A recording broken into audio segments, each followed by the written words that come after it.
বাঙালির কাছে পুজো মানেই এক রাশ আবেগ আর নতুন নতুন শাড়ি।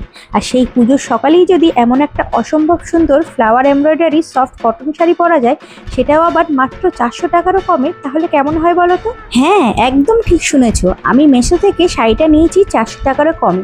আর পুজো আসছে, অত শিউলি ফুল থাকবে না তা কি হয়? তাই আমার মা আসছে সিরিজের প্রথম শাড়ি হলো এই শিউলি ফুলের কাজের শাড়িটা। কাপড়টা এত নরম আর হালকা যে পরলে বোঝাই যায় না। এই কালার কম্বিনেশনটা তো অসাধারণ, তবে এই কালারটা ছাড়াও অনেকগুলো সুন্দর সুন্দর কালার অপশন তোমরা পেয়ে যাবে, যে কোনো পুজোর সকালে পরার জন্য একদম পারফেক্ট। এক সময় আমার ফ্রেন্ডের হ্যান্ডমেড জুয়েলারি বিজনেসের এই আগমনী কালেকশনটা ভীষণ ভাইরাল হয়েছিল। এর সাথে জড়িয়ে থাকা মিষ্টি দিনগুলোকে বড্ড মিস করি।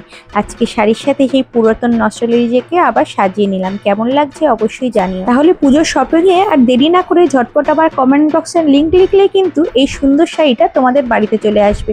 হ্যাপি পুজো শপিং।